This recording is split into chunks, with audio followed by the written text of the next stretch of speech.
له من الأسماء ما اصطفى.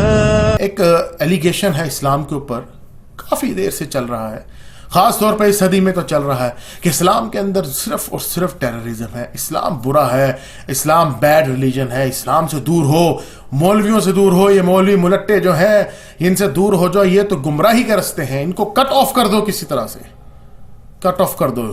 امریکہ کہتا ہے کہ تم ڈالر لے لو، یہ مولوی مکا دو، بس ڈالر پکڑو، کٹ دم آف، ہمیں ان کا سلسلہ نہیں چاہیے، یہ لوگ جو ہیں کباب کی ہڈی ہیں.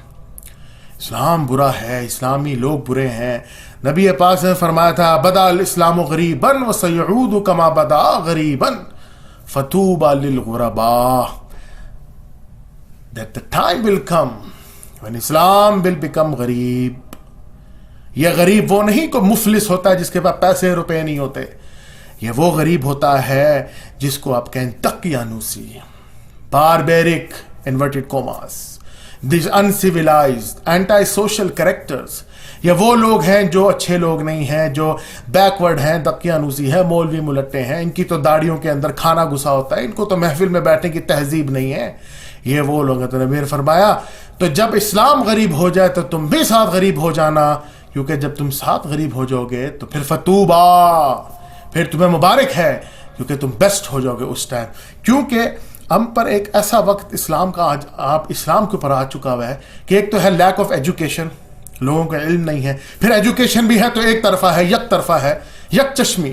یا تو پھر ایجوکیشن ہے ٹوٹلی میٹیریلزم کے اوپر، مادہ پرستی کے اوپر، science and technology, that's all. یا پھر دوسری طرف چلائیں گے بالکل روحانیت، بس روحانیت ہے، اسپرچول نالج ہے، کٹ آف کر دو دنیا کے تمام علوم سے. یہ بھی غلط ہے. انسان کو ایک بیلنس، ایکولیبریم کریٹ کرنا پڑے گا اپنی لائف میں کہ انسان جو ہے وہ دونوں علوم کے اوپر کمانڈ حاصل کرے، کمپلیٹ کمانڈ. اور وہ صرف ایک ہی صورت میں آ سکتی ہے، انسان دنیا کا بھی علم حاصل کرے اور آخرت کے لیے جو قرآن مجید ہے، جو سب سے اہم علم ہے، وہ کرے. اور نبی پاک صلی اللہ علیہ وسلم تو حدیث میں فرمایا خیرکم من تعلم القرآن وعلمہ، تم میں سے بہترین شخص وہ ہے جو قرآن پڑھے اور پڑھائے، سیکھے اور سکھائے، سمجھے اور سمجھے. بہترین، خیرکم، یہ ہے سپرلیٹو ڈگری آف، یہ کمپیریٹیو ڈگری نہیں ہے. خیرکم کہ تم میں سے بہترین شخص وہ ہے جو قرآن پڑھے اور پڑھائے، سیکھے اور سکھائے. دیکھیں علم جو ہے، اکثر مجھ سے لوگ پوچھتے ہیں کہ آپ جو ہے یہ علم جو ہے، یہ نالج ہے، آپ کیسے اتنا ریٹین کر پاتے ہیں؟ الحمدللہ دیکھیں یہ سب اللہ کی طرف سے ہوتا ہے، لیکن ایک بات یاد رکھیے گا کہ نالج لے کے نالج کو اسپریڈ کریں، نالج کو لے کے اپنی جیب کے اندر اس کو سکہ بنا کے نہ رکھیں. جب انسان اپنا نالج اسپریڈ کرتا ہے تو اللہ پاک جو ہے اس کے نالج کو بڑھاتے ہیں. اور ایک چیز جس طرح پانی کا گلاس میں اکثر مثال دیتا ہوں، اس کے اندر پانی ڈالیں، اس کو آپ گرا دیں، ایک اور جگہ بن جائے گی. اگر اس کو آپ بھرا رکھیں گے تو پانی کے اوپر ایک اور پانی کے اوپر مطلب مزید گلاس کے اوپر مزید پانی نہیں ڈل سکتا. تو اسی طرح علم ہے، علم مزید نہیں ڈلے گا جب تک آپ پچھلے کو نہیں کہیں. یہ میری ہی تھنکنگ ہے، یہ کوئی ایسی نہیں ہے کہ بات اس میں صداقت ہے، لیکن یہ میرا پرسنل ایکسپیرینس الحمدللہ، اور یہ کامیاب رہا ہے. تو دیکھیں ہمارا سب سے بڑا امپورٹنٹ مقصد کیا ہے کہ اسلام کی دعوت ہمیں پیدا کیوں کیا گیا. میں اکثر یہ بات سوچتا ہوں کہ ہم دنیا میں کیوں آئے ہیں. What is the purpose of creation? What is the purpose? Sole purpose کیا ہے؟ ایک تو ہے ٹھیک ہے جی آئے ہو، جاب بھی کرنی ہے، یہ کرنا ہے، دنیا داری بھی ہے دنیا، but what is our major pivotal purpose to come down to this earth? اس کے لیے کوئی تیاری نہیں ہے، وہ ہے ڈیتھ. دنیا کی سب سے بڑی حقیقت دنیا کی یہ جو دنیا ہماری سب سے بڑی حقیقت موت ہے. اور کائنات کی سب سے بڑی حقیقت جو ہے وہ ہے یوم القیامہ، day of resurrection. biggest reality of this universe is day of resurrection, and the biggest reality of this world is death.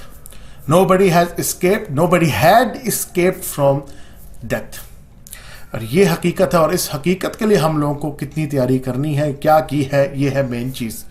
دعوت کا کام کریں، اپنا مال خرچیں. یاد رکھیں اگر آپ یہ نہیں کرتے تو آپ گمراہ ہیں ہی ہیں. نبی پاک نے فرمایا جس شخص نے قرآن کی تبلیغ کرنا شروع کر دی اس کی تو ہدایت ہو گئی. اب جو لینے والا ہے اس کی ہدایت ہوئی کہ نہیں ہوئی یہ ایک الگ کوشچن، لیکن اس کی تو ہو گئی جس نے یہ کام شروع کر دیا. اب سبجیکٹ کیا ہے؟ یاد رکھیں قرآن مجید میں ایک دفعہ تلوار کا ذکر نہیں ہے، قطعاً تلوار ورڈ نہیں ہے. Sword is not to be found in the Quran, entire Quran. آپ دیکھیں بائبل کے اندر کہ منافقت چیک کریں. سب سے پہلے جو کرسچن آپ کے پاس آ کے کہتے ہیں loving Father Jesus is the love, Jesus is love, God so loved the world that he gave his only begotten son, John 3:16. اب یہ جب بھی آپ کے پاس آتے ہیں نا، ان سے آپ یہ پوچھیں کہ جیزس کرائسٹ جو ہے وہ تثلیث کا حصہ ہے، وہ کہیں گے ہاں بالکل تثلیث کا. ان سے پوچھیں تو پھر جب وہ تثلیث کا حصہ ہوئے تو وہ پھر اس چیز کے بھی ذمہ دار ہیں کہ جو پرانے عہد نامہ میں سب لکھا گیا. کیونکہ کرسچن کی منافقت ہے، وہ کہتے ہیں دیکھیں پرانے عہد نامے میں جو ہوا سو ہوا، وہ منسوخ ہے. اب یہ جو آگے جو بات آئی ہے یہ اصل میں فائدے والی ہے. جیزس کرائسٹ ان کے بیٹے ہیں، وہ لونگ ہے. تو جیزس کرائسٹ جب شروع سے تھے تو وہ پارٹ آف دا ٹرینیٹی تھے. جب وہ پارٹ آف دا ٹرینیٹی ہوئے تو جو کچھ پرانے عہد نامہ میں لکھا گیا، Jesus is also responsible. Message T V کی نشریات دیکھنے کے لیے اپنے کیبل آپریٹر سے کہہ کر میسج ٹی وی کو اپنی کیبل پر چلوائیں یا satellite dish per tune in کریں. آپ کا اپنا میسج ٹی وی.